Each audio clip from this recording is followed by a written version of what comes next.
Content warning. This episode includes discussions around suicide, psychosis, and other mental health related subjects. Listener discretion is advised. If you or a loved one is in crisis, please call your local emergency number or utilize the free crisis resources linked in the description of this episode.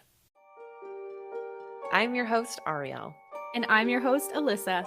Welcome to Ghost Tea Podcast, a podcast for those who seek magic.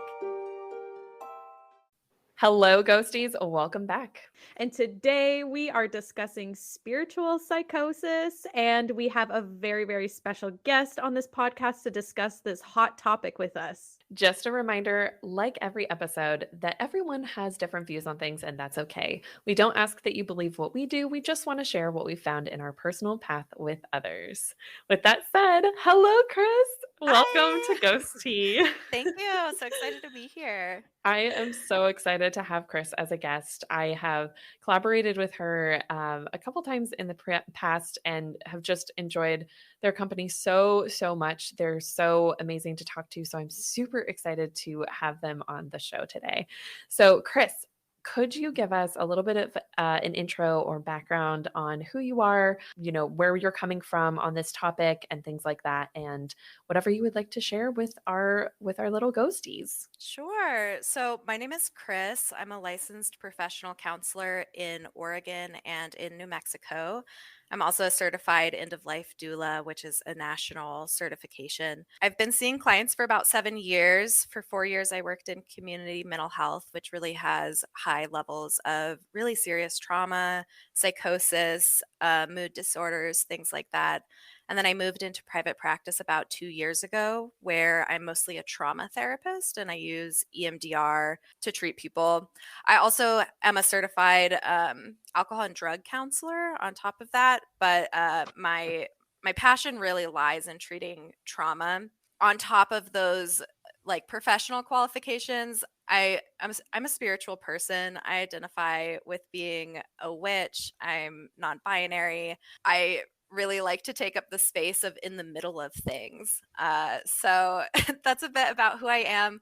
I also have a partner who is also a therapist, has worked with a lot of psychosis before. So everything that we're talking about today is in collaboration with my partner, who helped me to come up with some of these things and make sure that we're reporting accurately what psychosis is. Yes, and I'm so excited about this topic. Like not excited that it's happening, but excited Totally. because this is something that Alyssa and I have wanted to discuss so much, but we Mhm. really wanted to have someone who is qualified to be talking about this topic with us because, obviously Alyssa and I are not healthcare professionals. We're not trained in this kind of stuff.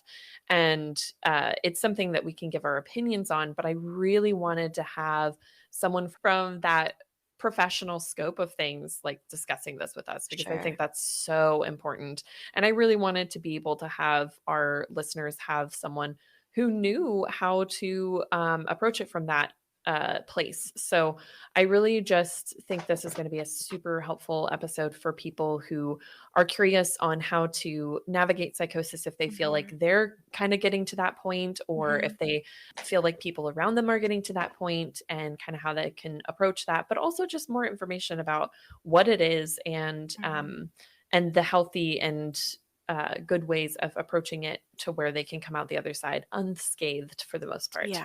Yeah, absolutely. I think it's so important to talk about psychosis because it is extremely stigmatized. Yes. So my hope is that we can take down some of that stigma and talk about it with the compassion that it deserves. Yeah, absolutely. So getting into that, what is psychosis? Can you go into kind of what it is in a general sense, but also the term spiritual psychosis? Because I know that you've mentioned that technically isn't like the professional term that would be used, even though we will reference to it sometimes in this episode as that. But can you explain what that would be in professional terms and things of that nature? Yeah, absolutely. So, spiritual psychosis I see as very much a pop culture term. So, I think that as we talk about this, we are still going to use the term, but I do want to be clear that spiritual psychosis is not a real diagnosis that people can go to their mental health counselor and be diagnosed with. There's lots of different ways that psychosis shows up. So it could be a symptom of schizophrenia. It can show up in postpartum people who've just had a baby. Psychosis can show up. It can show up if there's a thyroid imbalance. So there's bipolar 1 as well. There's so many ways that it can show up, rooting from different things. But when we're talking about spiritual psychosis, I think that what we're mostly referring to is the umbrella of psychosis that is usually the paranoid or grandiose type. And I'll talk a little bit about that as I define psychosis. So like I said, psychosis is kind of like this umbrella that is attached to all of these other diagnoses. It's almost like a symptom of other diagnoses. Oh, And that's interesting. I yeah. didn't know that. I thought it was Mhm. its own whole diagnosis, Yeah, I think standalone. that there could be like other specified psychosis, which is pretty much like we don't know why this person's having psychosis. So it can be like a preliminary, like, hey, this is a symptom, but we haven't Mm-hmm. figured out what is the root of it. There's always something else going on: schizophrenia, bipolar, postpartum, thyroid, like, it could be so many different things, but it's not a standalone diagnosis in the Diagnostic Statistical Interesting. Manual. Yeah, the DSM.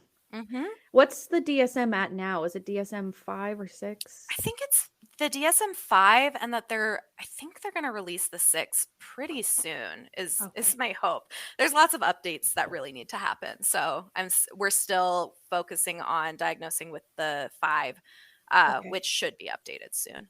And in the DSM-5, so since psychosis isn't listed as its own standalone diagnoses within the DSM-5, is it listed as a symptom for many others, as you were just talking about? Yeah, and so psychosis is broken down into several parts. So in order to be diagnosed with psychosis as a part of something else, it has to have delusions, hallucinations, disorganized thinking, disorganized or abnormal behavior, impaired insight, and social or occupational dysfunction.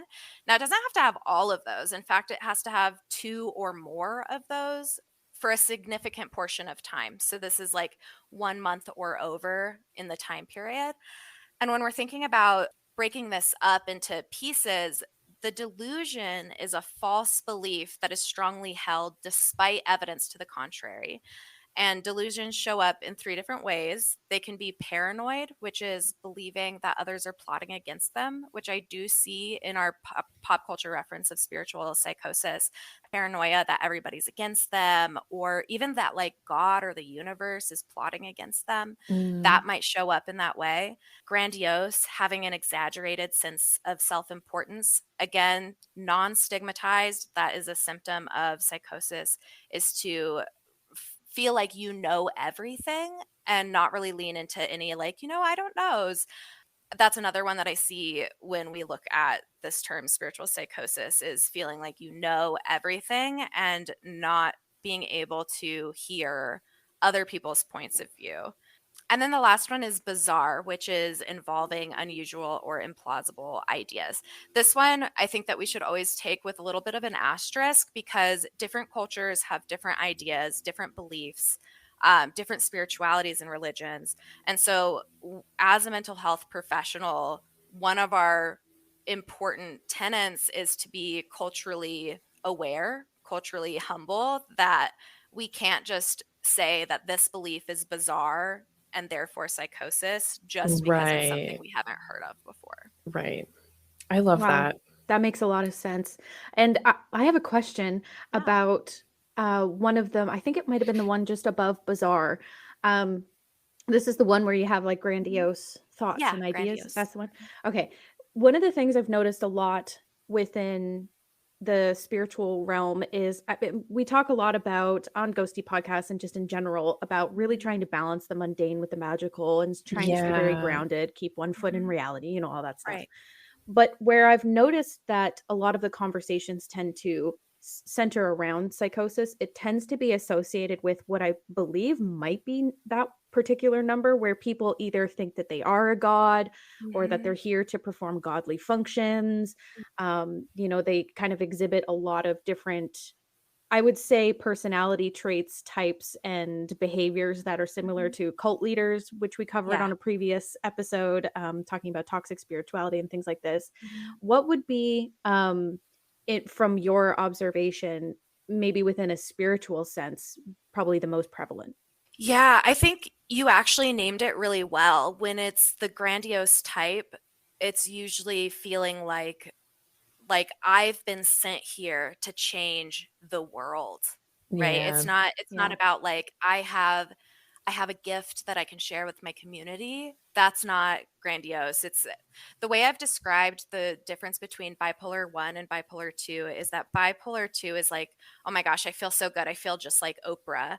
And then bipolar 1 is, "Oh my god, I am Oprah."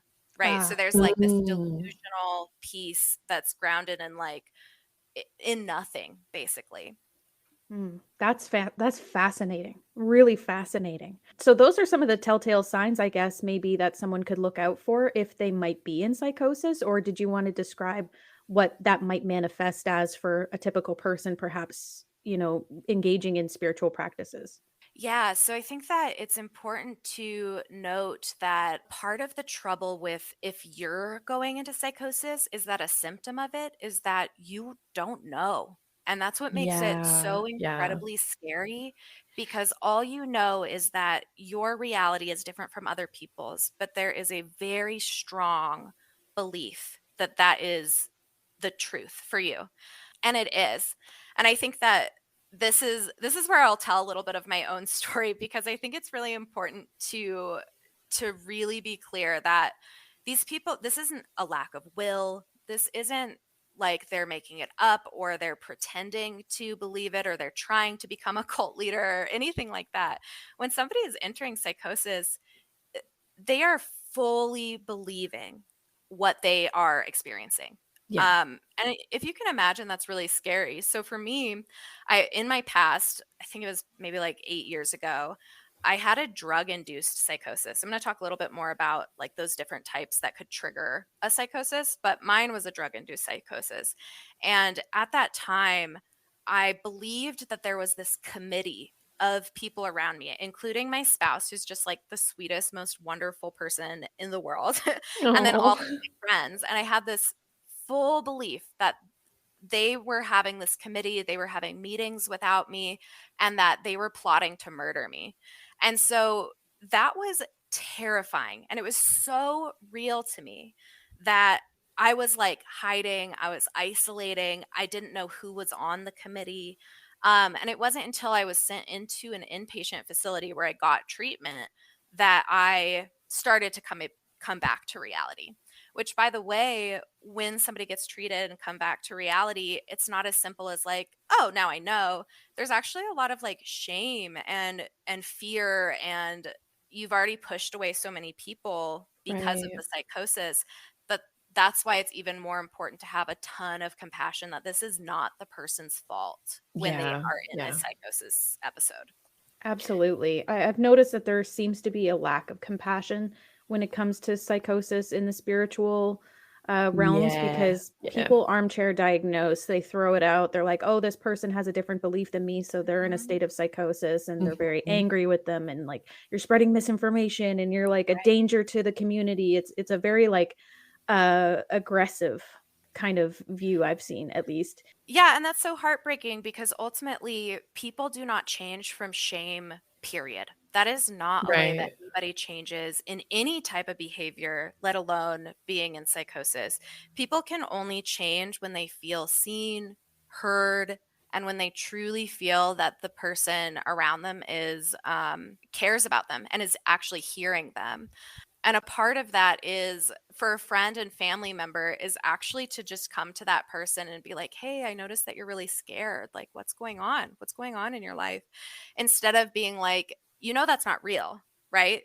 Because that's Yeah. actually going to make that person potentially feel like, "Oh, you're one of the committee members," right? Like, Right. Right. you're one of those people that are actually plotting against me. And so if there's somebody that you love that you think might be in psychosis, they're scared, some of the tell signs of this is actually like change of behavior and functioning. So changes in their hygiene, withdrawal from social activities, social withdrawal, um, obviously those unusual beliefs and thoughts, heightened suspicions, that kind of paranoia that I had experienced, changes in emotional expression. So they can seem like flat or have really intense mood swings all of a sudden, a reduced range of emotions sometimes, trouble concentrating, decline in self care. Sleep disturbances is a huge one. Sleep is our number one thing that we all need in order to maintain good mental health. Irrational or incoherent speech. Sometimes we call it word salad, where it doesn't quite string together, it doesn't quite make sense. Unusual perceptions, heightened anxiety or depression, and decline in performance, whether that be like their job or schoolwork.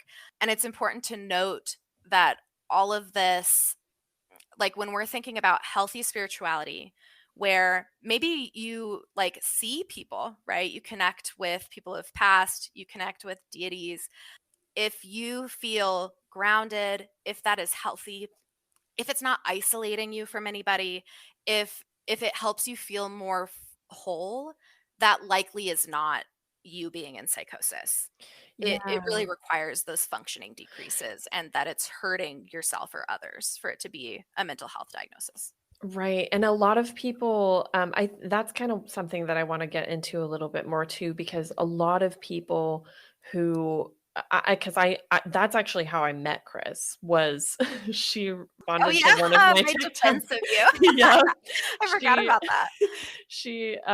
stitched one of my videos, or like duetted one of my videos on Mhm. TikTok, where people were accusing me of having schizophrenia, which there's nothing wrong if you have schizophrenia. Like, there's Mhm. definitely nothing wrong with that.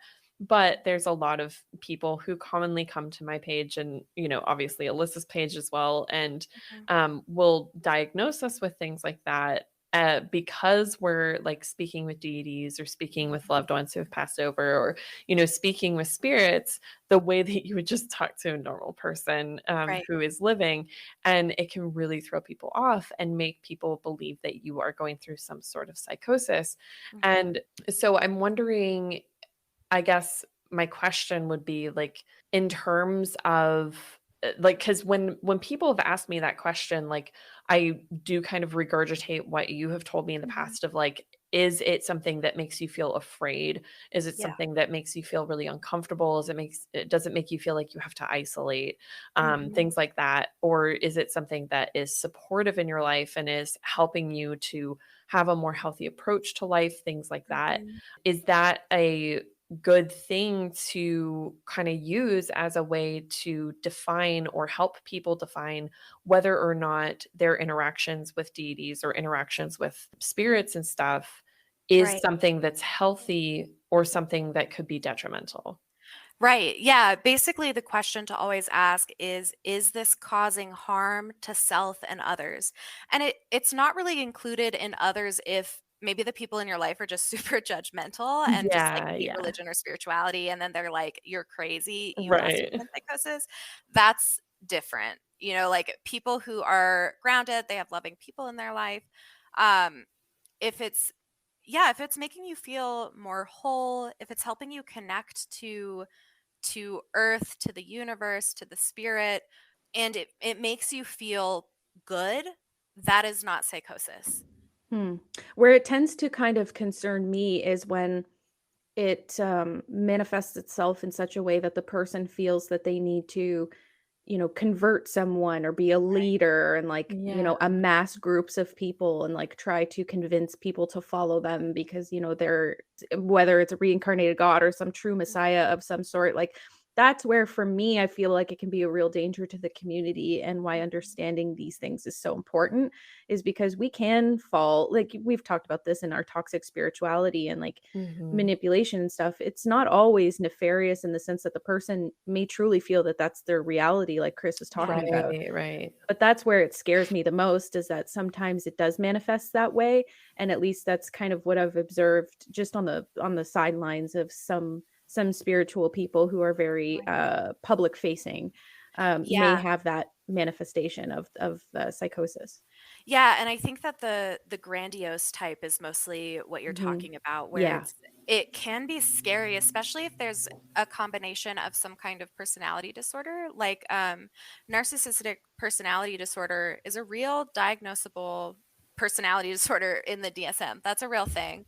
I know that often we talk about like, oh, he's a narcissist, right? We just kind of like throw that around. But Yeah. it's a real disorder that's in the DSM.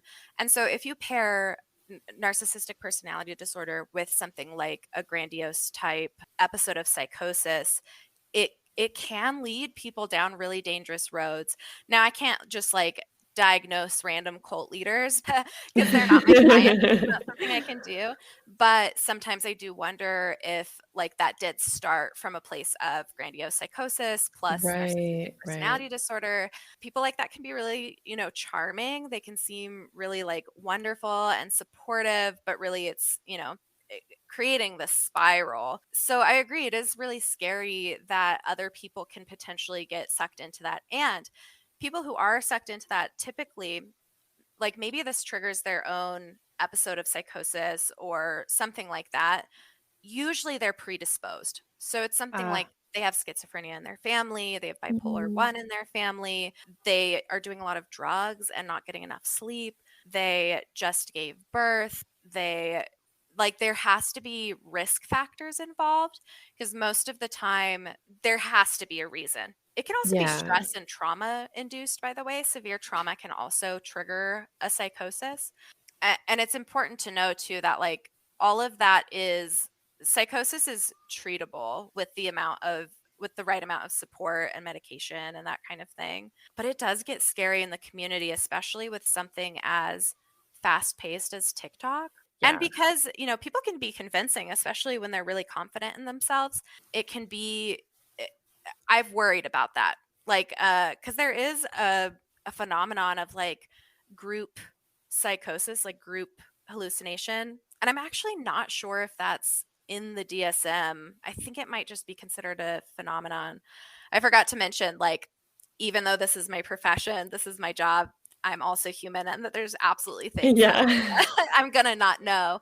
But there is that phenomenon of like group psychosis, which really makes me concerned with the accessibility of social media and how quick paced it is.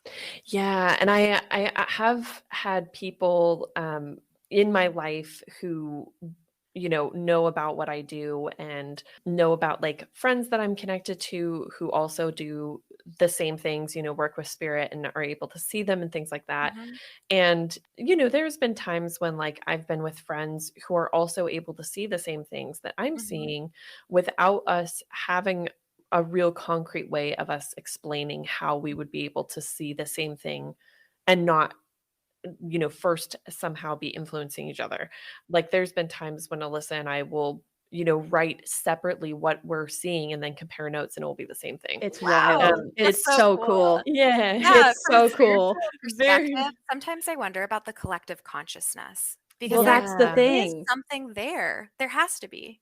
Right, and I right. love that you brought that up because I was kind of wondering the difference between group psychosis and collective consciousness when you Oh Yeah. mentioned my that. gosh, Yeah, yeah. because there's the person that would be, like, talking to a therapist, the therapist was like, "Well, it sounds like, that person is experiencing group psychosis." So, Mhm. it does bring up the question of, like, when people are experiencing the same thing, like, in a case of, like, Alyssa and I seeing the same spirit or something like that, Right. would that be considered something that would be, joint psychosis or group psychosis, or would that be more categorized as universal consciousness or both? Yeah. Yeah, I think that's a really good question. I've never thought of it before. I think that psychology and the counseling field, unfortunately, are really like they're really just rooted in rooted. They're really just rooted in the I am physical. Groot. I They're really am just Groot. they're really rooted in the physical world, right? So they're focusing on like, is this causing severe distress? Is it isolating this person? Is it Yeah. creating issues in their work and home life? Is it harming them? But then there's those things about the collective consciousness where people have, precognitive predictions about tragedy happening, which is also Right. really distressing, and yet Right. it happens.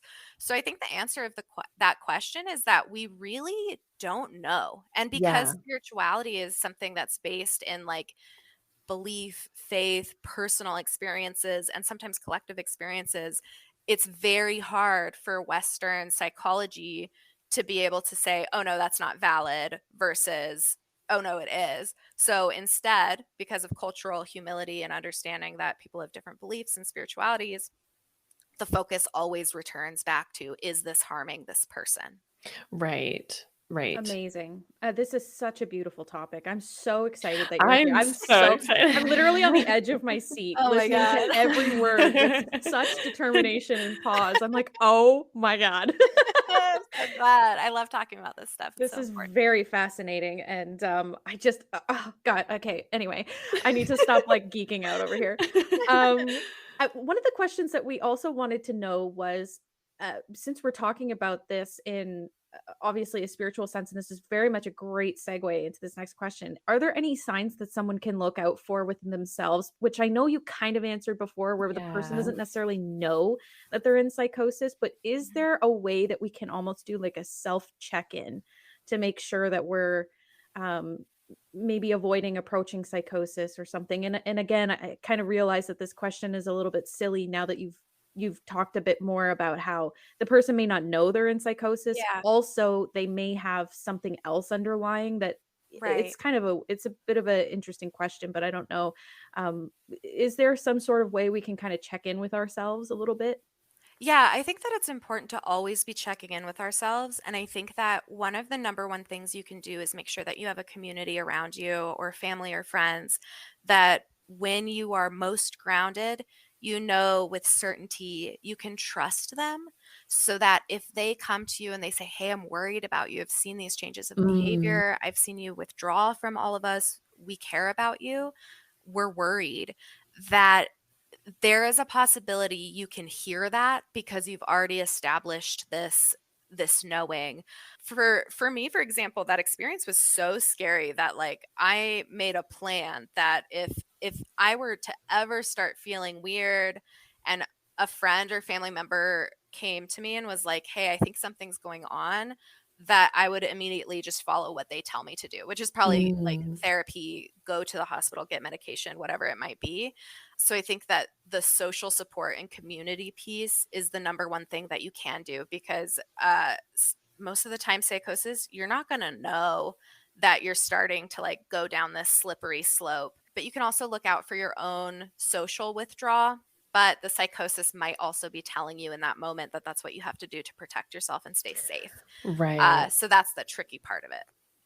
Yeah, I do think that that's like it can be hard because a lot of people within spiritual practices and spiritual communities are kind of isolated because, maybe they have parents who don't believe in their practice, or they have roommates where they don't feel like they can really be open about it, Yeah. or sometimes they don't even really have friends who also practice Mhm. and are open to like hearing about their experiences and stuff. And I know for Alyssa and I, like one of the experiences that we talk about within the past couple years where like looking back on it, we were just like, wow, we were close. Like Yeah, yeah. we were There we were a were couple pretty times where Yeah. yeah, yeah. But she was like close. yeah, and we had each other to kind of bounce off of Yeah. like, when you're hearing someone else talk about the same situation, because we had found out like similar information about each other at the same time. So it Mhm. kind of made it easy for us to talk about it and be like, okay, whoa, that's maybe like getting into like a territory that we need to take our time to go into before we go there, because like Absolutely. it's just a lot of information at once. So like Right. let's process this, because it was past life and parallel life related, which, Yeah. I And can talk higher about. self. Yeah, I It can was talk about really here because it won't intense. sound weird, but like Mhm. it was really intense. And that was a question I had too, of like, because I should ask you, like, what are your thoughts really quickly on like, parallel lives and past lives? And Mhm. is that something that you believe in? And if so, do you feel like that's something that could potentially put someone into a state of psychosis if they're too like rooting themselves too deeply into Yeah. a different lifetime that would be happening at the same Right. time. Yeah, I think that's a great question. And personally, I absolutely believe in parallel and past lives. I've like Hell had yeah. my own past life regressions. I've done that kind of thing. And so I personally believe it.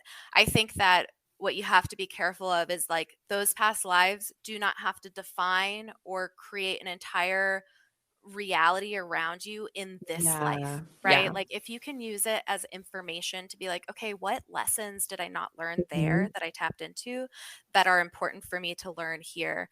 Those lessons are never going to be to like isolate yourself more Yeah, or yeah. to not take care of yourself or like interrupt your sleep, right? Those lessons are always going to be healthy changes to take care of yourself more, to connect more with community, which I feel like is really mine. Is like I really need to connect more with community and trust that Yeah. other people have my back and allow people to show up for me. So if your past life regression, if you tapped really hard into that and you feel like it's scaring you or it's making you really anxious and it's changing your behavior in a way that is actually harming yourself or other people, that's the thing to look out for. Yeah.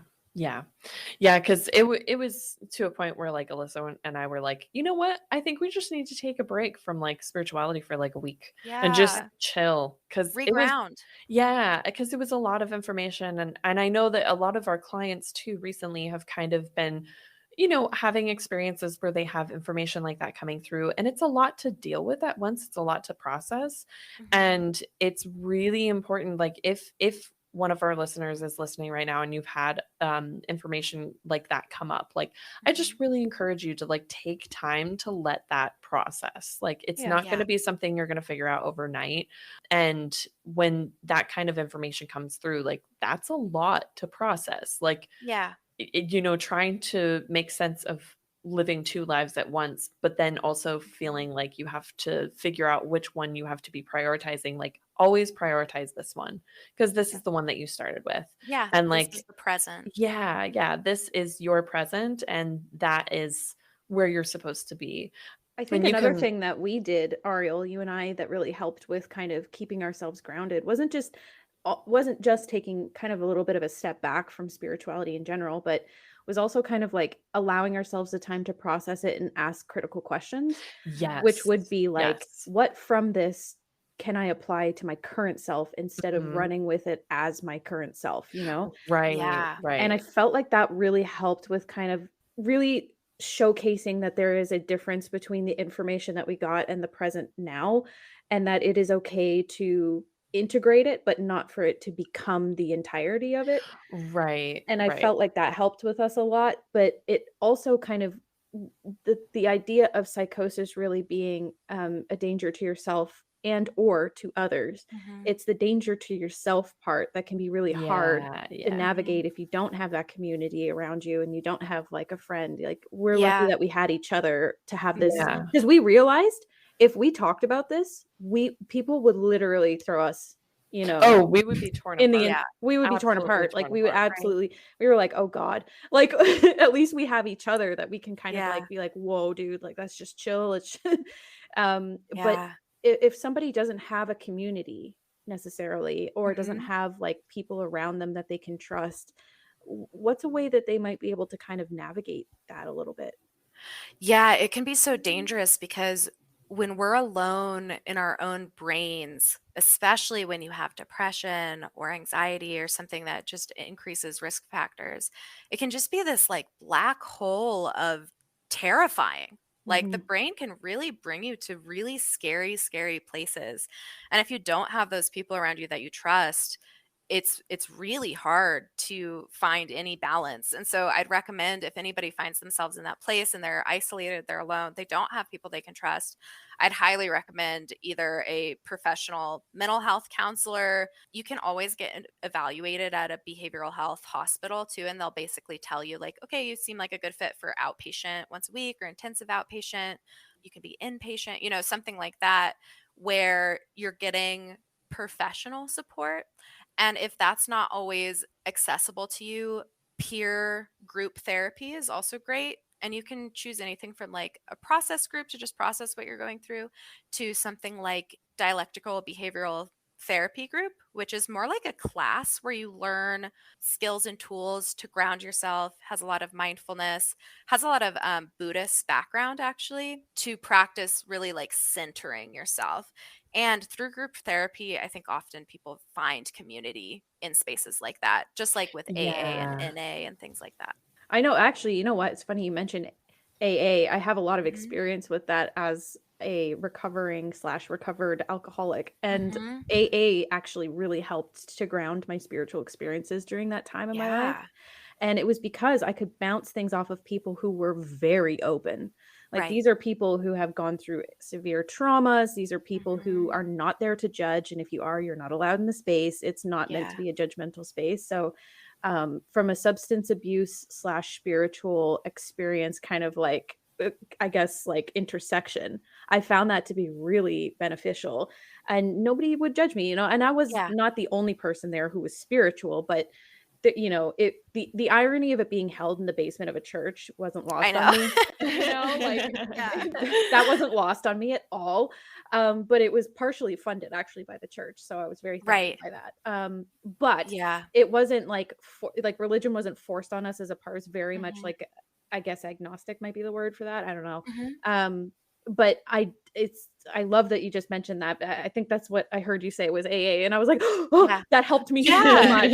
Oh my gosh, yeah, I think that AA, NA, any of the 12-step programs, or even Smart Recovery, which is a non-religious, non-spiritual kind of class type group, I think that sometimes AA is the very first time people get to be truly vulnerable in their lives, which Yeah. is essential to healing. Like, we have Yes. to be able to break out of that like clay shell that all of our traumas create around us, to be able to be fully vulnerably held by other people. So what I love about groups like that, AA, NA, anything like that, is that truly it is non-judgmental. You can go there and say outrageous things and people are going to be like, welcome, I'm so happy you're here. And that's really Literally. what people It's need. beautiful. I Yeah. never felt more accepted at that Aw. time in my life than I did Yeah. in AA, and I always have such good things to say about it. Yeah. It Yeah, was me so too. beautiful. I have another question actually Mhm. around, because you kind of touched a bit on the course of treatment, but that Yeah. makes me wonder about people who are already in a course of treatment. So, I'll use myself as an example. Mhm. I am on certain medications that assist me with general anxiety, um, and depression. So if I were to find myself potentially being flagged as on my way to psychosis, Mhm. would one potentially feel like, okay, well, I'm already on treatment for something that is mental health related, so it might lend me to not think I'm in psychosis because I'm already being treated for something that might be connected to it? Like, I know this is kind of a weird gray zone, but if Mhm. somebody's already, I guess, being medicated for something, say if I was being kind of flagged as, okay, let's say I think you need to go get some help with psychosis, Mhm. what would maybe the treatment be if I was already on some type of medication that would maybe overlap a little bit? Yeah. Medication in general is out of the scope of my practice, but I can speak to like just personal experience with Mhm. medications because I too am on antidepressants and anti-anxieties and things like that. And at the time of my psychosis, I was put on a mood stabilizer and an antipsychotic called Abilify. And so I think that if you're already on medication, the best thing that you can do is talk to your psychiatrist or your prescriber. If you do see a primary care provider, at least in the US and the States, if you're seeing a primary care provider and you tell them, hey, I'm concerned about this, that things are escalating in a more like delusional way, then they absolutely should be referring you to a mental health prescriber specialist, because often prescribers, primary care doctors, are comfortable treating anxiety and depression because they're so common, so many people have it, so it's not too complex. But if something starts coming up like psychosis or delusions, paranoia, talk to whoever's prescribing your meds first, and then they will tell you what the best route is in finding either a psychiatric nurse practitioner or a psychiatrist who specializes in those areas. That's a great answer, because I was curious too, if because a lot of people sometimes get psychiatrist and psychologist and counselor therapist Mhm. mixed up, or they might feel like all of them have the same, I guess, authority for different Sure. things. So I was really curious on if which sort of, I guess, domain it would fall under. Yeah. Yeah, in fact, should I just, like, define those really quickly so Yeah, that please everybody knows do. Yeah. what those Yes. are? Yes. Yeah, so a psychiatrist and a psychiatric nurse practitioner are both prescribers. So they are medication people.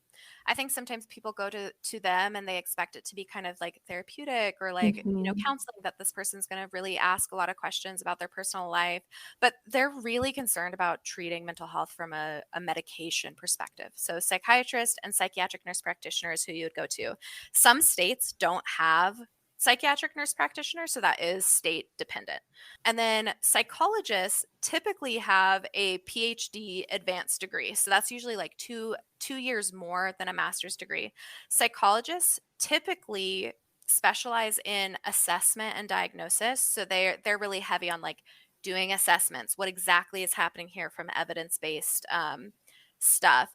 And psychologists can also be counselors slash therapists. So they can also see people in individual therapy just like I do, work with them on trauma, whatever they might do. So they can kind of take either path in their job. I'm a licensed professional counselor. That means that I have a master's degree and a bachelor's degree.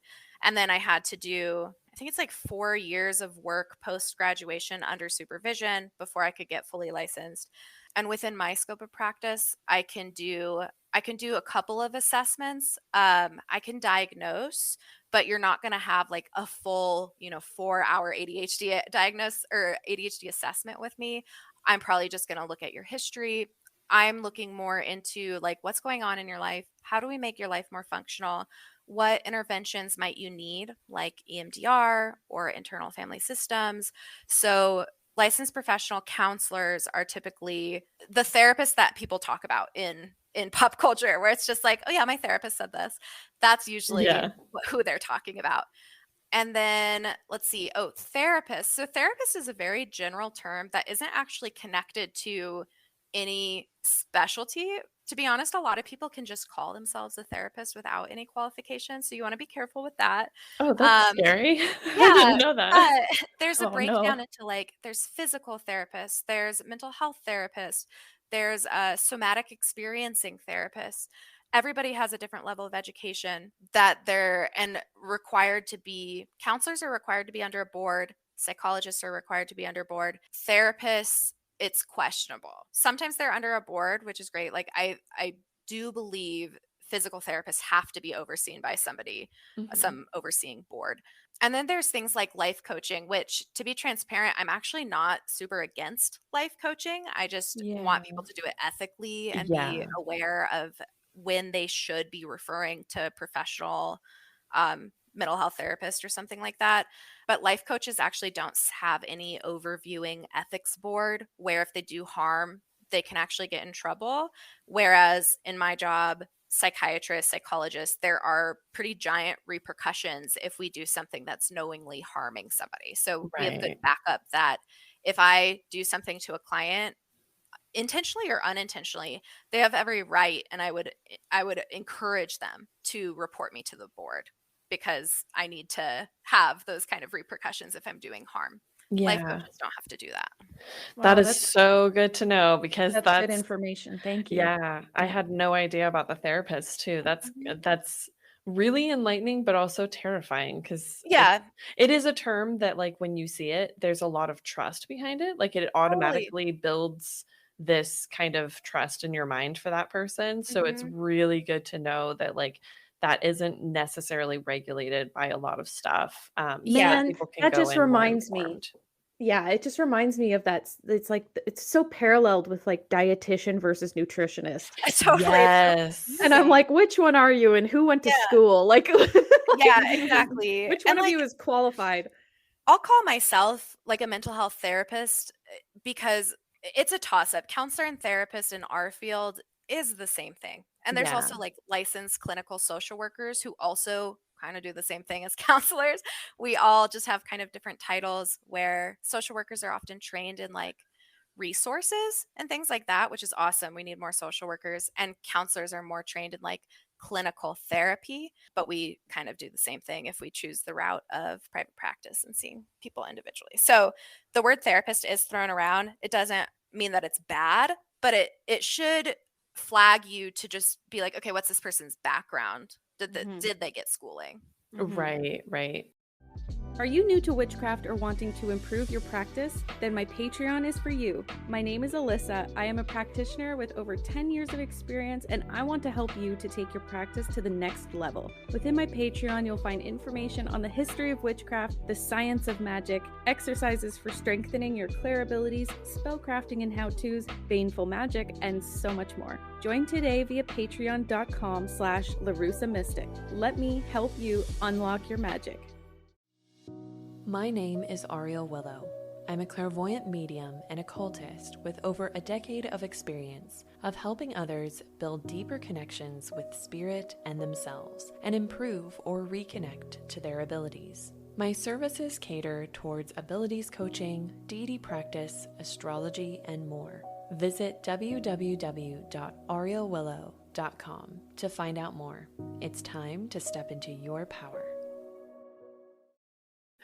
Going into our next question, like, what do you feel like are some misconceptions around psychosis? Like, what are things that you find are common, things that people kind of bring up or flag around someone that Right. would be experiencing something like that? Myth Yeah. bust. Myth bust us. Myth bust. Yeah. Chris, the Mythbuster. I love that. Maybe that should be my TikTok handle. So I guess first and foremost, I think it's really important to recognize that all people have autonomy. We cannot force people to go into treatment. Yeah. People have to choose treatment. The only time somebody can be forced into treatment, and it depends on state law and the law in your country, is if they're at imminent risk of harm to themselves or others. That means that they have a timeline, a plan for harm. It's going to happen very soon, and they have means for harm. So they have pills. They're going to take it. They say they're taking it today. It's an emergent situation. Otherwise, we really can't just be like, hey, my friend's in psychosis. You have to pick them up and take them to the hospital. Right. There's laws that protect people's autonomy. And so people get to have a choice in their treatment. So I think that that's really important to highlight, not only with psychosis, but all mental health stuff. Unless it's an emergent, immediate threat to harm self or others, people still get autonomy and choice. So that's always number one. One of the other misconceptions about psychosis is that it's like due to somebody's personal failing or something like that, like that it's a weakness or that they chose that. Psychosis is not ever a choice. Even if it's in a situation like mine where it's drug induced, I chose to take those drugs. Yeah. It does not mean that I chose psychosis. That was a side effect, a symptom of that drug use and lack of sleep at the time. The causes of psychosis are really complex, and they're influenced by so many different factors. Like I said, the stress, trauma, the thyroid thing. And truly it can happen to anybody. So if you find yourself in a place where you're struggling to have compassion because somebody is to you like totally delusional and off the wall and you're like angry about it, it's important to recognize it can happen to any of us. Some of us have higher risk factors than others by having schizophrenia or bipolar in the family, but any of us can have a thyroid imbalance and then suddenly like you're in a totally different reality. Any of us who can give birth can have postpartum psychosis. That's something that can absolutely happen to any of us. So when you find yourself judgmental about somebody going through it, it's really important to reel yourself in and recognize that this can be you. It kind of reminds me of houselessness. Houselessness can happen to anybody as well, right? Anybody can end up in their car in the streets. Ariel, I think that I first met you when you were like outside of Amazon. Right? Yeah. I was literally living in a van in the Amazon parking lot. Yeah, your poor And broken down van. yeah. And I talk to people about that all the time of like, when I talk to them about being homeless, like, I'm like, everybody is literally one step away from Yes. homelessness and nobody knows it until they're there. And it's like suddenly you can't make it to your job and you can't pay your bills, you're homeless. Yeah. Like, that's how quickly it can happen. It's one of those things where I guess, like with psychosis, like when you go through that, you become so much more aware of when you're Yes. getting close to it. So, like, my anxiety around paying bills and, like, being on Mhm. top of things grew so much after being homeless that, Yeah. like, paying rent is, like, Survival. yeah, really, really anxiety inducing now because Mhm. of that. There's so many things, like, that people are so close to and they don't realize Yeah. it until they've gone through it themselves, and psychosis just happens to be one of those things. And Yeah.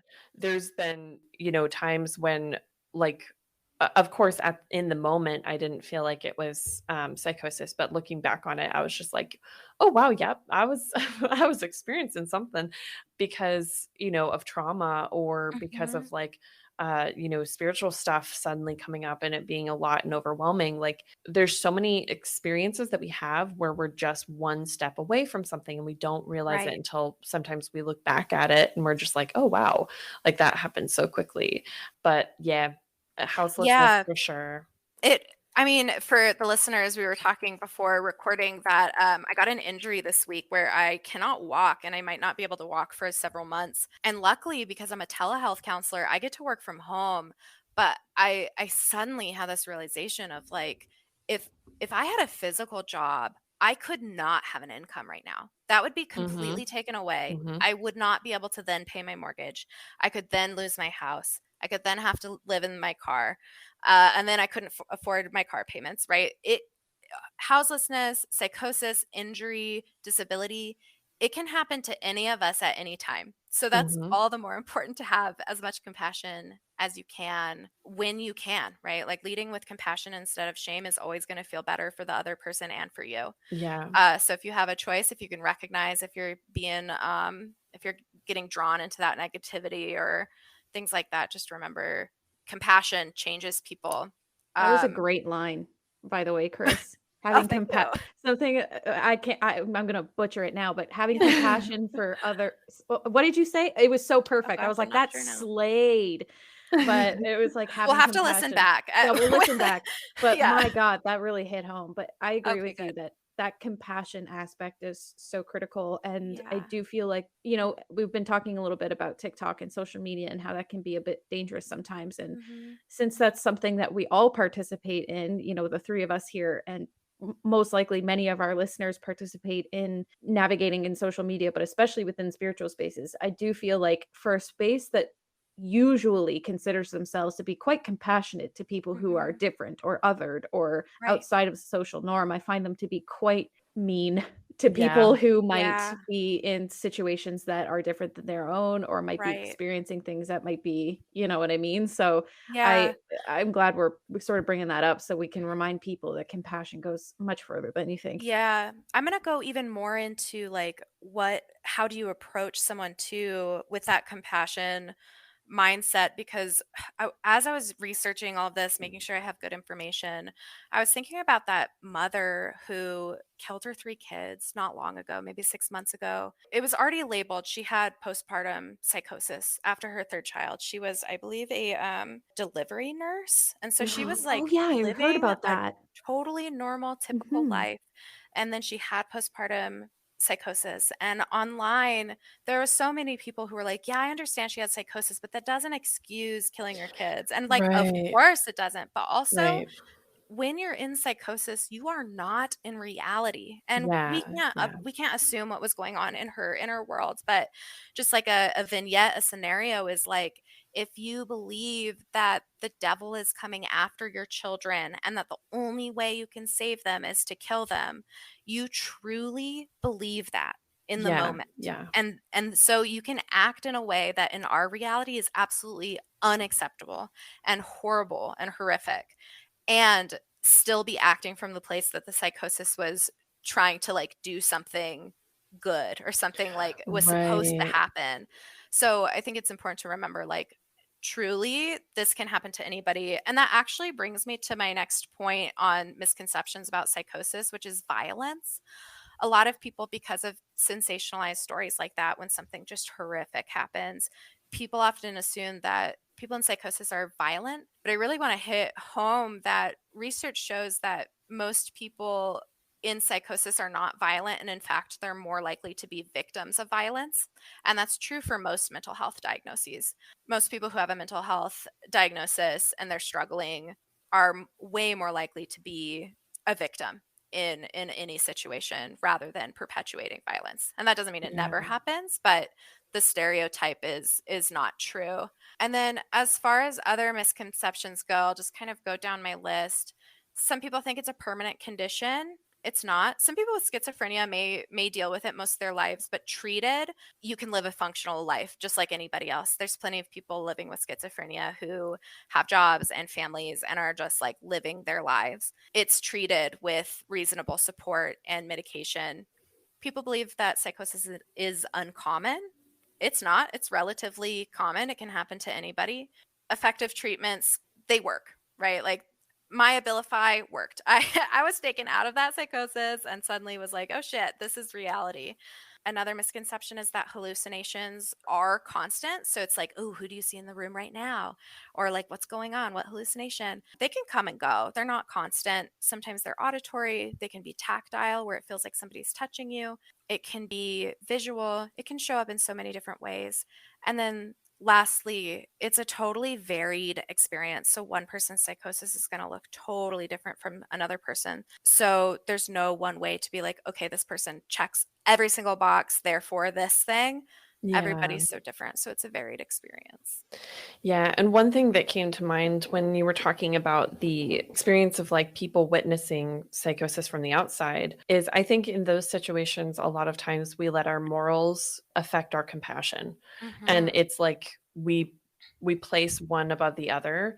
Yeah. And when in reality, like the best way to approach it is to have a balance with Right. them of like knowing that yes, morally it's wrong or morally it goes against what you believe to be, Yeah. correct or true, but there still has to be an element of compassion because that person doesn't necessarily have a choice in the Right. sense that they don't realize that they have a choice. Yeah, like that mother, right? The way Yeah. I can ground into compassion for her is I can only imagine as she's in prison, she'll be there a very, very long time. She's probably going to get treated for her psychosis. She's going to have some Yeah. medications. When she comes out of that psychosis and realizes what happened, she's going to be devastated. Yeah. She's like fully coming back into reality and realizing that that's something that you did. That's so heartbreaking. And so, if nothing else, grounding into the fact that when people do come to reality, they have so much pain and shame. And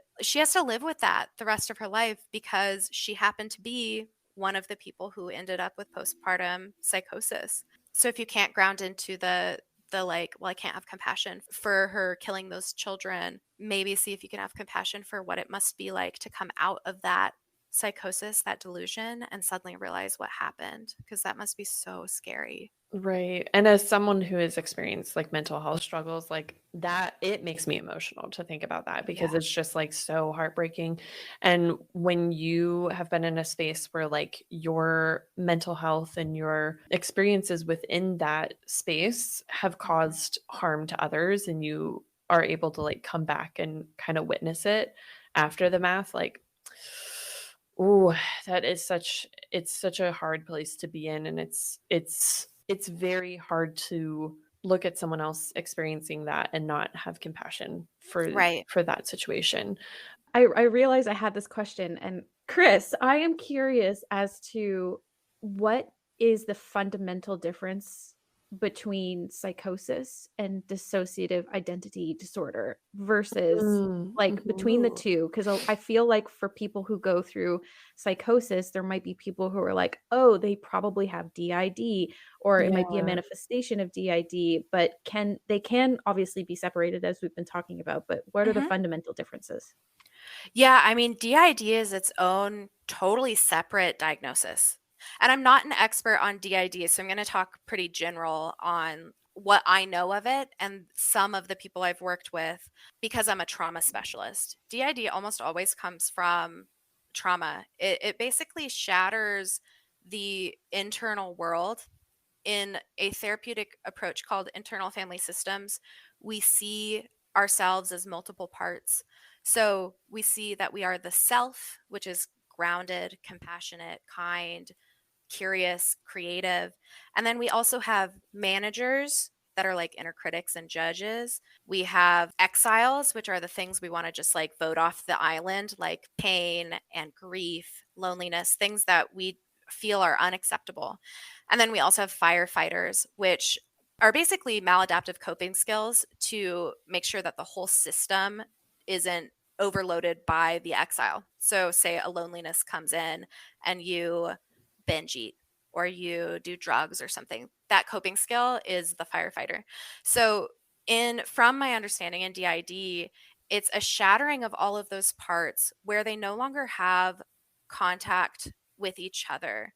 And I know that some people Mm. with lived experience say that they have built contact with each other. Like I said, I'm not a professional in DID, but I do always lean on listening to the lived experience of people over what is necessarily in the DSM right now, because Yeah. ultimately in the DSM-3 being gay was a disorder. Right, So right. I think it's really important to take that lightly and recognize that people have all kinds of different lived experiences. So I think that the difference between psychosis and DID is that in DID there's a fragmented inner world of all of the different parts, and Mm. it's always caused by some kind of traumatic experience, usually in young childhood. But I don't think that it always has to be young childhood. It's just more common for that. So it can look like psychosis, but I think that the only one that you would apply is maybe delusion. But even that,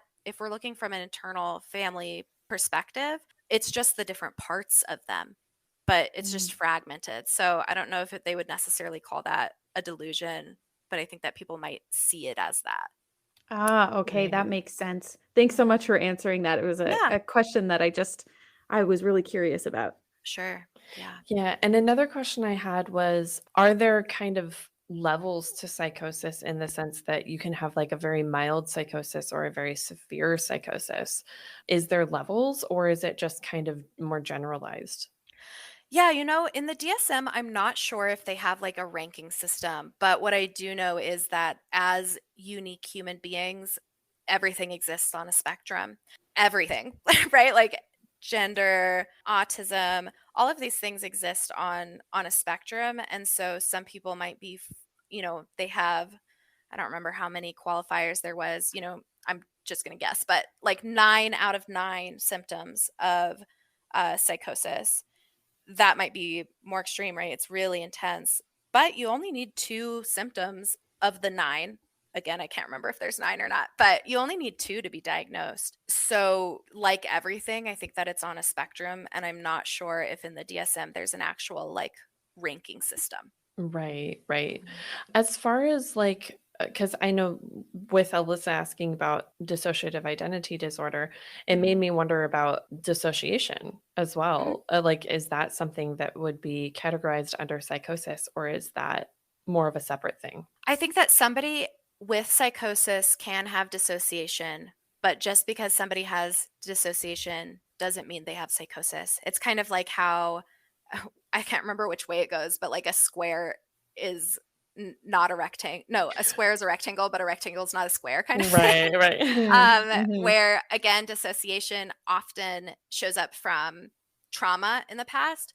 I think that dissociation also gets a bad rap as being something that's really, really bad. But dissociation is also what happens when we're in the flow of like creating art or dancing. Right. There is something that can connect us to ourselves through dissociation, but maladaptive dissociation can be really, really dangerous because you could be driving and suddenly you're somewhere that you didn't expect to be.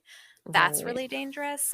If you're dissociating chronically, it feels like you're not living your life, almost like you're watching your life play out in a video game. And so those are things that it's usually tied to trauma. Trauma treatment can help with dissociation, and so can things like a long-term practice of mindfulness, especially if it's mindfulness connected to the body, like wiggling your toes, like these are my toes, feeling your hands, these are my hands, tapping your head, this is my head, just to kind of like remind yourself that you exist inside of this human vessel. Right, right. Yeah.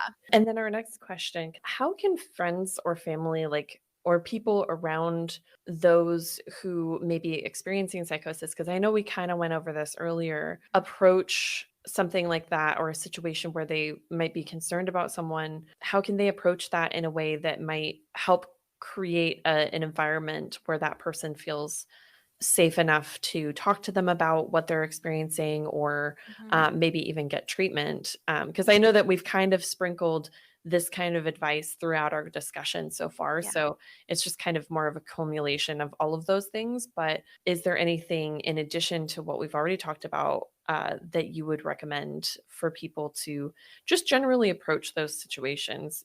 Like I said earlier, compassion has to be the number one thing. You have to recognize this is not a personal failing of this person. They are not purposefully paranoid and saying that you're out to get them because they want to do that. This is something that's going on in their brain and it has nothing to do with you. So, I would suggest if you have somebody you love going through psychosis, you should also get professional support because it's so important Mm, for you to stay grounded, to not lean into the codependence of like, only I can save this person. It's really hard to support a friend or family member who's going through any mental health crisis. And you also deserve support because caregiver burnout is also a very real thing. So, all that said, if you're approaching somebody, a friend, somebody who's close to you who you suspect is going through something like psychosis, you want to approach them compassionately, gently, kindly, and lovingly, and recognize that they may be having hallucinations or delusions about you, just like me with my partner, right? They are wonderful. And I still thought they were going to murder me, right? Like I was not grounded into reality at all. And if they had approached me with like, why would you think that about me? I would never do that to you. right, right. I would get scared and I would fall even further into that delusion of losing insight into like this person cares about me. So I think it's really important to remove yourself like kind of emotionally, spiritually from the situation. That if they're pinning something on you, paranoid about something, that's the condition, right? Like that has nothing to do with you. So try your best to like remove how hurtful it can feel in the moment. I think the next thing is recognize that people have autonomy in treatment. Like I said earlier, you cannot force your loved one into therapy or into getting medications. What you can do is maybe love them into getting therapy and Yeah. medications, right? If you're like, I care about you so much and I see that you can start with something like, I see that you're depressed because you're struggling with your self-care, right? I see you haven't taken a shower in 2 weeks. Maybe a therapist could help. That could be a little in to get them the support, the professional support that they need without them, if they have paranoid type, without them pinning you as one of the enemies or something like that. So Yeah, yeah. coming from a lens of like, hey, I care about you and I see that you're scared. So recognize you cannot force them into treatment. And then the best thing that you can do really is express loving concerns. So things like, hey, I've noticed you're struggling to keep your apartment clean. Can I come help? Because again, this causes isolation. They're not seeing people Right, for days right. on end. So if you're willing, you have the capacity, you feel like you're grounded enough because you do want to protect yourself emotionally, you can offer something like that. I've noticed you're struggling. Can I come help clean your apartment this weekend? Again, they might have paranoid thoughts about that. So just be aware if they're like too scared of that, that might be, a sign that they're in psychosis and it isn't your thing to become defensive about. You could say something like, I've noticed that you're isolating yourself and I would love to come and take a walk with you. Like, would that be helpful? Or I'd love to come and just like watch Friends together, right? Think about what their favorite show is and just be like, hey, I want to be there. You can also make it about yourself, ironically, where it's like, hey, I've been feeling really lonely. I miss you. Can I come over and we can watch some TV together? Yeah, Right, because yeah. they're gonna take that less as, like, you infiltrating something if they're Right, gonna and it push it takes the off. focus off them. Exactly. Yeah, it takes the focus off them. So, you can make it about yourself and just be like, "Hey, I really miss you. I wanna see you. I'm feeling sad. Can I come over?" They might accept that more. Another example is, this is kind of like an outrageous example, but I see that you feel like you're being chased by aliens, and that must be like really scary. I can only imagine how scary that is. Would it help if maybe you could talk to somebody about it? I noticed that you're really scared. Like, can I find a therapist to help you like talk about how scary it is to be chased by aliens? The thing that you don't want to do is be like, dude, that's not real. Like, aliens are Yeah. not after you. Like, that is crazy. That's going to force somebody into even further isolation and delusion. So even as counselors, we are not being like, no, that's not real. In fact, what we do is we try to make sure that they feel seen and heard, and that we're curious about it. So we're like, when the aliens show up, like, that must be so scary. What's that like for you? Right? Because again, people only heal by being heard. They want to feel Right, heard right. and seen. And once they have an open platform to really talk about, like, yeah, it is scary, they show up at night and they feel truly heard by their therapist, they are much more willing, once rapport is built and the therapist can say, hey, I'm concerned that you have this thing that's called psychosis. Let me tell you a little bit about other people's experiences and what healing, what medications can look like for you. Because then they trust, okay, you've heard me out. I trust you. I'm going to follow your advice. Right. Well, that or like making jokes about it, like Mhm. that can really create this sense of shame for someone and like bringing it up or even feeling comfortable talking to someone about it. Cause like even outside of psychosis, like there's been times when I've really wanted to share like a spiritual experience that I've had with someone and then I share it and then they're just like making jokes about it. And then I'm just like, Yeah. wow, okay, yep, feel super invalid in my experience and Yeah. super shameful about And sharing it doesn't that now. make you not want to talk about it or isolate Right. yourself? Because it's like, Right. ooh, okay, that person couldn't hold that, so I guess I won't say anything more. Yeah, yeah, and it just kinda creates this, like, sense of distrust between Yeah. people. So it's and there's like, for example, Alyssa, I love you, but, like, if Alyssa were to come to me and talk to me about something that sounded very outlandish to me, I would probably laugh at first because, like, we're Mhm. best friends, and, like, Right. that would be probably an experience like, a reaction that I would have. But if I felt like they were being serious about it and they were Mhm. like approaching it in a way of like this is real to me, like I would then revert and be like, "Oh, wow, okay, I'm so sorry that I Right. laughed at that. Like Yeah, that sounds really Yeah. serious. Can we talk about it?" I'm the Yeah, same and you way. 2 It have the it would rapport, yeah. right? Yeah. For Alyssa to be like, "Ooh, that hurts." Right, Oh, right. for sure, and I think that Yeah. that's what's so valuable about having close people in your life where, and I'm the same way, Ariel, I'd probably be laughing because that's what we're like, but if it Yeah. was a real situation for you, then it would most definitely be like, "Oh, that kinda hurt a little bit," and then we can Yeah. revisit it Right, together right. and kind of work through it, Mhm. and I think that that's such a beautiful thing to have with the people that are in your life to kinda keep you grounded, and I love this conversation so much because we're kind of looking at how things can manifest in different ways when it revolves around psychosis. And one of the things that I wanted to also ask was around treatment options. We know that there's medication and then there's obviously professional assistance, which is always like the number one thing that Ariel and I will default to for our clients Yeah. if we Mhm. are if it's outside of the scope of what we can do Yeah. as spiritual coaches and things. And this has also been a very illuminating episode to understand psychosis in a much deeper and more fulsome way. And one Mhm. of the things that I wanted to maybe understand a little bit more is what is some of the kind of, I guess I'm going to use the word mundane, but what are the more kind of like non-drug or professional help treatment ways that we can stay grounded? Would it be by talking about our experiences with people we trust to kind of help keep ourselves grounded and practicing grounding techniques and like Mhm. breathing exercises, taking breaks from spirituality? What would those sort of fall into a nice way to kind of keep ourselves grounded? Yeah. Yeah, and I think that all of those things outside of professional intervention is the, like, first thing any of us should go to, right? Like, Mhm. if you're getting overwhelmed and scared because something's coming up in your spiritual life that feels like too much, take a break. I really appreciate mindfulness, even though it's so therapist cliche to be like, mindfulness, breathe. Yeah, yeah.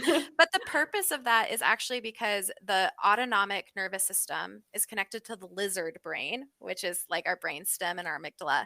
And that's the place where we can get triggered and where like fear is really heavy. So adrenaline and cortisol rush up to the other parts of the brain, and we no longer have contact with logic. We no longer have contact to the limbic system, which makes us feel a sense of social belonging, because that's the mammalian brain. So when you're in that space of like amygdala brainstem triggered, the only thing that you can do is basic needs, which includes breathing. Breathing is our only autonomic nervous system thing that we actually have real control over. I think that there was some studies on Buddhist monks that there was some control over like their blood pressure and their heart rate, which is really cool, but I'm not quite sure about that piece. What I do know is that we all have access to the breath. And so when I say like, okay, let's take some deep breaths, I'm not saying like just breathe.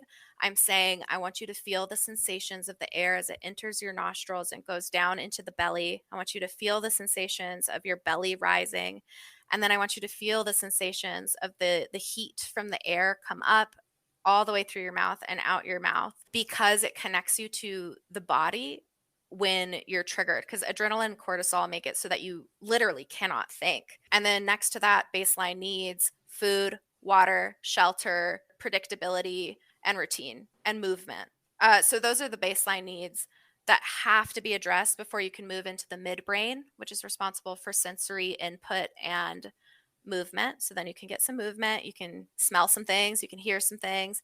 And only when all of those are addressed, then you can get up to the limbic system to feel social belonging. And above that is the cerebral cortex, which is responsible for executive functioning and logic. So when we're thinking about coping skills, when we're concerned that we're ungrounded, the number one thing we all have access to is the breath. Barring some people with disabilities who might have trouble with breathing, then their tool should probably be like tapping or something that's not happening in the lungs, because that might Yeah. cause more panic. So I just want to honor, like, some people do not have access to their breath all the time, but a lot of us do. So the breath, mindfulness, reminding yourself that this is your body by tapping on it, getting into a support group, right? I think getting professional help in most places, especially in the US with the healthcare system, is a huge privilege. And so if people don't have the means, my biggest recommendation is to find the nearest community mental health center, because they have to take everybody regardless of ability to pay. So if you need professional help, go there. If you feel like you two had those examples of focusing on each other, taking a break, that's the first place to go. And if it gets Yeah. worse or it stays the same, probably seek professional help if you can. Yeah, and I know because within the US, like, I really like the suggestion of the community health center, because when I not was in psychosis, although I experienced psychosis around that time, but when I was like really severely depressed in my late teens, that was where I got treatment, was through a community health center, was in like inpatient for 2 weeks, and then Mm-hmm. had therapy afterwards. And I didn't have to spend a penny.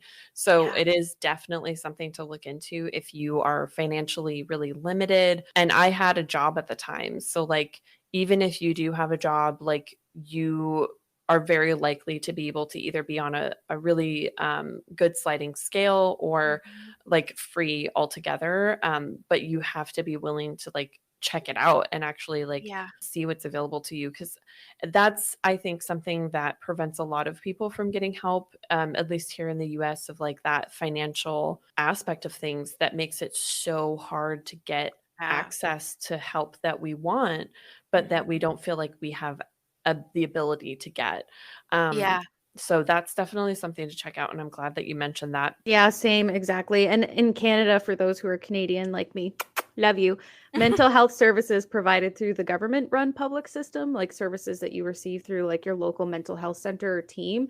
There's also an outpatient psychiatry at a hospital that's most often covered as well, that it would be free. But outside of that, there's also, similar to the states where it's kind of state dependent, you may have provincially dependent run mental health systems as well. So in Mhm. Ontario, we have the Mental Health Act that protects us under the Mental Health Act, and is also one of the ways that someone can exert the Mental Health Act is actually by having someone admitted if they do, Mhm. have one of those situations where they may be on the verge of causing themselves or others harm, or already have Yeah. done so. So Yeah. it is definitely important to read up on what is available to you and what kind of different services are available to you as well. Yeah, and some of the states have similar laws, like the Baker Act. All of the different states have different names for it, but sometimes when somebody is a risk to themselves or others, imminent risk, they can be put on a 72-hour hold Yes. against their will, Mhm. and they're still going to be released at the end of that 72 hours. And if they don't want help, they're not going to be forced into taking it. So just be aware, like there are some laws protecting loved ones if they're at imminent risk of harm. And I think it's definitely worth looking up the laws in your area. I'm a huge fan of community mental health. I worked for one for 4 years, and what I love about it is all of the clinicians and the prescribers and the caseworkers. We all worked together, so we had like this cohesive weekly meetings to discuss our cases, making sure that people have what we call wraparound care. So if you go in just for the mental health symptoms, you're also going to get a caseworker that can help you find gainful employment where your employer understands your mental health issue and can make accommodations. Oh, that's Or awesome. yeah, or they're connected to things like the community action team that can provide tents and sleeping bags if you're houseless, or resources of like where else to go for shelter, things like that. So it's always worth looking it up. Another thing I want to mention is counselors are ethically unable to charge for referrals. So something people don't know is you can reach out to literally any counselor, even if they say that they're full, their caseloads are full, and say, hey, I know that your caseload's full. I think that I might be having some delusion or psychosis. I'm really worried. Can you give me some referrals? And we ethically have to provide those referrals. So what I do is I just reach out to my listserv, my colleagues, and I say, hey, this person is dealing with this. They have this insurance. I need 3 referrals. And then I just email back the Oh, person with that's those 3 awesome. referrals. So if you're struggling to find help, reach out to any counselor and we will give you referrals. That's awesome. I love knowing that. I had no idea. That's Yeah. really cool to know. So before we kind of wrap things up, like another question we had of around psychosis was what is something that you wish people were more aware of when it came to psychosis in general? Yeah, I think that the biggest thing for me is that it's not the person's fault, and what they're feeling is incredibly and terrifyingly true to them. The one thing is that compassion piece. I'm always going to return to that. The kindest thing you can do is be compassionate and validate. Like that sounds so scary, and really sink into the fact that there's no relation to reality in that state. They do not have the ability to rationalize or think logically a lot of the time. And so if we can just all have some kindness and compassion towards the fact that they're functioning in exactly the way that their world is telling them to function in that moment, and that all people are doing the best that they can at all times. Yeah. That's Yeah. great. What an amazing shift we have. I've noticed just over the years from like, and you guys are probably may have, experienced similar things in growing up, but like mental health growing up for me was just so stigmatized. And Oh, even yeah. having these Yeah. conversations would have been not even taken Mhm. seriously. And it's just Right. great that we can have these conversations and have this awareness today. And it's taken, in my opinion, a lot more seriously than it ever was before. There's lots of work to be done, and there's a lot more education and awareness that needs to Mhm. go around it. But compassion is a great thing to default to when it Yeah. comes to mental health for sure. Even the conversation about spirituality and mental health together, like Yeah. that alone, I feel like is only just kind of becoming something that people can discuss without it being taboo or Yeah. weird or things like that. Like I love that we're able to have conversations now that combines both of those elements together because, Yeah. a lot of people just call witchcraft like spicy psychology, like things like that. And I do feel like it, in a lot of ways, like being able to have both of those things combined together, have awareness around the mental health implications of spiritual practice and things like that, is such a beautiful way to approach spiritual practice and spiritual belief. And Yeah. I love seeing that, because it wasn't really like that when I was growing up. It was either like you're a normal person, you're stable mentally, or you are spiritual and absolutely unstable mentally. Right. And there was no Yeah. balance. And isn't it So weird too that it's like with religion, it's so accepted, but if you go into like Mhm. being religious, Mhm. it's like, oh, there's nothing wrong with you. But if you're spiritual and you fall outside of like the Yep. mainstream religion, all of a Yeah. sudden you're kooky. It's so Yeah. weird. Right.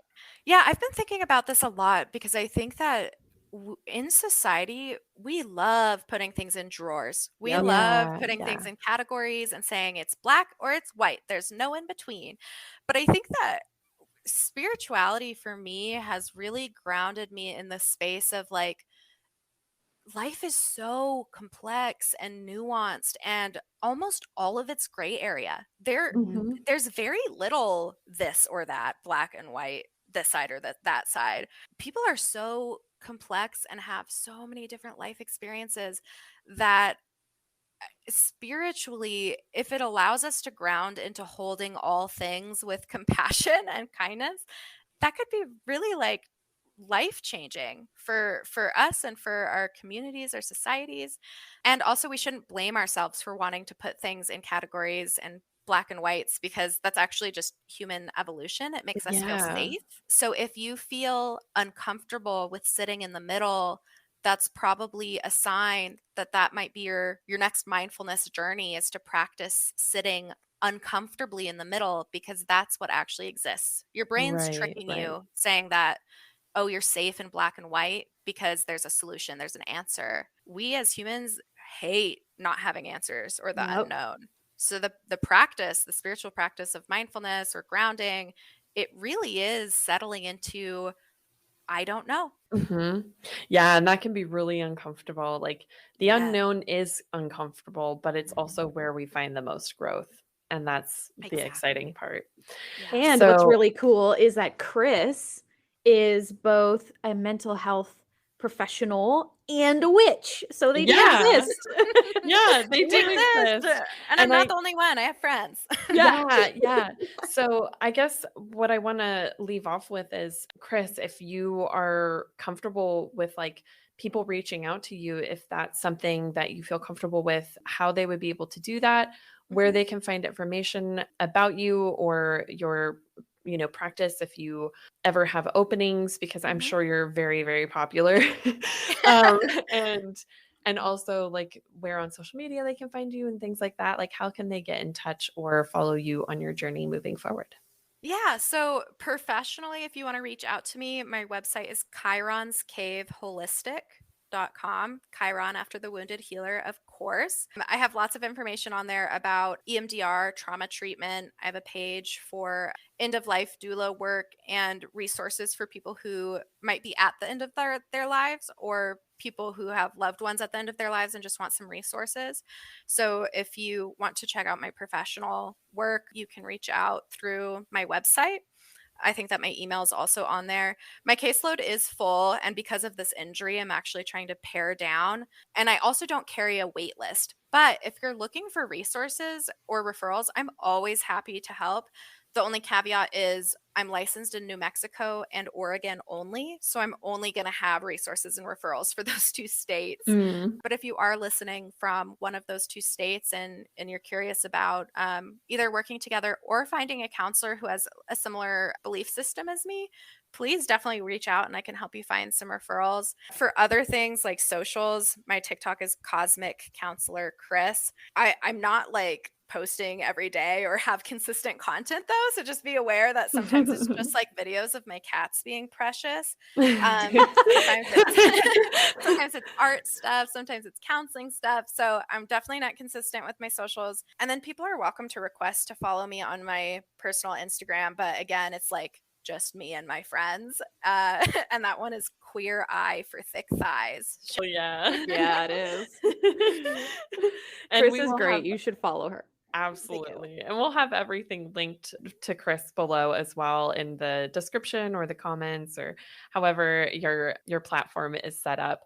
But yeah, thank you so much, Chris. Oh, I'm thank so you. excited about this topic. And I just want to say thank you so much for joining us on this episode because this is something, like I said, Alyssa and I have been wanting to talk about for so long. And Yeah. it feels honestly like a weight off my shoulders now that it's been talked about. Like, I'm so excited because I really feel like this episode will be so helpful for so many people, as I feel like it's been helpful for me just, in the time that we've talked about this. So I'm really, really excited about this episode being out in the world and, a new little ghost tea baby in the world. And I'm And so excited about it.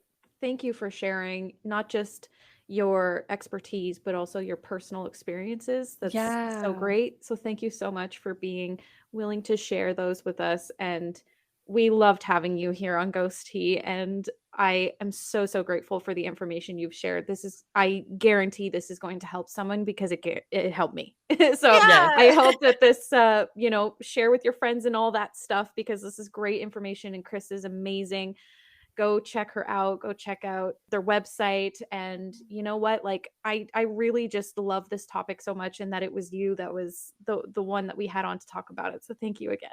Yeah, of course. Y'all can't see me, but I'm smiling so big. I love hanging out with you guys, and sharing this information truly is like my passion. Like I said, Chiron's Cave, the wounded healer, I'm only in this work because I've experienced those things like Yeah. trauma and Yeah. grief and psychosis. And I think that a lot of people are scared to see a counselor because they are hesitant of seeing somebody who's quote unquote like normal or like has never dealt with Right. stuff like this. But to be honest, I've never worked with a counselor who hasn't been through some shit. There's Mhm. there's a reason that we're wounded healers. We wouldn't go into this work unless we truly feel compassion for the people that are in front of us from our lived experience. So I'm so happy to have gotten to share this information with everyone today, and I really hope that if you're listening and you're struggling, that maybe you've been inspired to reach out to either a professional or a support group, because everybody deserves support. 1,000%. Agreed. Absolutely. And for those interested in booking a session or learning more about Alyssa or I, check out our website in the description below or visit the About page on ghostteapodcast.com. And don't forget to rate and share Ghost Tea Podcast. Sharing helps us to create even more amazing episodes and have more amazing people like Chris onto our show. By the way, we have some new developments. We have something new that's Yay! going on, and we're super excited to share it with you because this is something that we've been wanting to implement for a while. And so we're so, Yes. so excited to launch this now. If you would like to further support Ghost Tea Podcast, you can now consider subscribing to the podcast. Yay! Yeah! Subscribers will get access to exclusive episodes such as Q&As where we're answering your questions to us, discussions on more taboo topics, and more info about Alyssa and I. You can subscribe via the paid episodes play button. So when you go to play a paid episode, it's just going to ask you to subscribe first. So yeah, I hope you all consider supporting Ghost Tea in this way because it helps us to make more content for you all. And we really, really are excited to implement this into the podcast. So thank you so much for considering. And I hope you all have an amazing rest of your month. Thank you. Bye.